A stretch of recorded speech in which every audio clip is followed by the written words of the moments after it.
Thank you, everyone. Thanks for having me. It's an honor to be here and tell a different kind of story from the podium than the information I usually bring you from Well+Good every year. This summer, my spouse, Tiffany, and I traveled through Asia and Australia for 6 whole weeks, work-free, with the only thing to do on our to-do list being to do nothing. It was a career transition moment for us both, where the stars aligned. I had decided to transition out of the day-to-day of Well+Good, the wellness media company that I co-founded and that was acquired last year. And she was on severance from a Fortune 500 downsizing. We came up with a dream itinerary, and if you'd like any time after this talk, I have like 5,000 to 7,000 photos that I would love to show you. They include a hike to Tiger's Nest in Bhutan, watching the sun come up and reveal Angkor Wat in the morning, runs through rice terraces in Bali, feeding rescued elephants in the Golden Triangle, and snorkeling the Great Barrier Reef. But up here right now, the memories I'm going to share aren't ones that have photos. I'm talking less about the exhilarating woohoo part of vacation and more about rolling in the deep, to quote Adele. Here's some truth. When you're not living at the mercy of your to-do list, which I'm assuming is massive, you get the soul-searching opportunity to realize how much is within you. Potent, buried, deep, profound. When there are no distractions, it is just you. Now, disconnecting is a double-edged sword. It is both sacred and scary. In fact, let's pause for a moment and contemplate just how freaking terrifying doing nothing is. When my iPhone still wouldn't work on day 4 in Thailand, I was out of my mind. I was thinking, this is a dream scenario. I can't be connected.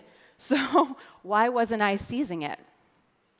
Doing nothing, I learned, requires letting go of busyness as an identity, letting go of exhaustion as proof of your efforts, and letting go of productivity as a mark of your self-worth. I accomplish, therefore I am. Brené Brown, the researcher and author of an amazing book, Dare to Lead, explains what happens when leaders in her research had put away their work and stopped filling up their hours. They feel like they're coming out of their skins. So vacation brain, it turns out, has a real shadow side. Why am I bringing this up, considering I really had the best time of my life this summer? A vacation, if you're listening, sends push notifications from your unconscious. Here's the one I got in mid-July, and what I shared about it kind of vulnerably for me for the first time on Instagram. My to-do list ruminations have been very real. They don't shut off when you leave the office, and they don't go away kindly or quickly, at least not for me. Instead, my mind's got a lot to fret about: travel logistics, lack of Wi-Fi connection, punctuality of waiters with a refill of water, and old stuff. Why? Because I think there's not enough self-value coming from stuff I'm accomplishing. Newsflash, there are few, if no, accomplishments when you're on vacation. So watch out, type A's. Then my low back started to twinge, a sciatica kind of thing that hasn't happened in about 14 years and dates to a serious health crisis of mine. I learned then, 14 years ago, largely from mind-body guru Dr. John Sarno, about how the body will take on pain for inadmissible emotions. It can do this with back pain, IBS, asthma. Over the years, I've had them all, and they don't stop trying to find a home in your body until you see what your mind is protectively up to. And ideally, you uncover and you deal with those feelings. So, while in paradise, in Thailand, I had to tell my brain that I knew it was trying to swap emotions for physical pain, and I have had to and have to look at the emotions that are stirred up. And I am no magician, but after 48 hours and having some serious soul-searching conversations with some loving folks at Kamalaya, it does take a village in my case, the pain was gone. What I'm suggesting with this personal parable is that being passionate, being obsessed with wellness, even being successful at it, does not protect us from our own emotional stuff or the scourge of our time, which is burnout. In fact, those things can hide it. Worse, we don't always talk about these things or the shame of having our self-care, letting our self-care totally go when we work in wellness.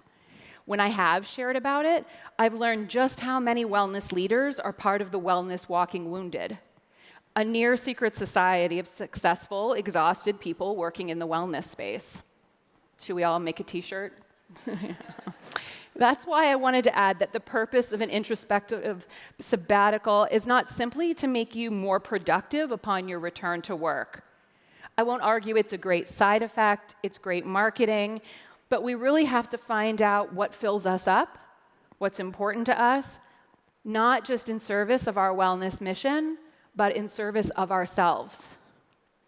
Now, I'm a Capricorn, so I literally had to look up action verbs for what deliberately not accomplishing looks like. So here are some of the things that I found and put into my rotation this summer. I got to explore, linger, work out, tune in, float, sweat, practice gratitude, and have conversations with my spouse that went far deeper than our regular domestic to-dos. Like a lot of entrepreneurs, I've struggled to create space for my inner life alongside building a business. But having had a 6-week dose of it, I'm forever changed by this encounter with myself. And I know that whatever I do next in life or career after Well+Good, I will be different and forever changed and ready for the next journey. Thank you.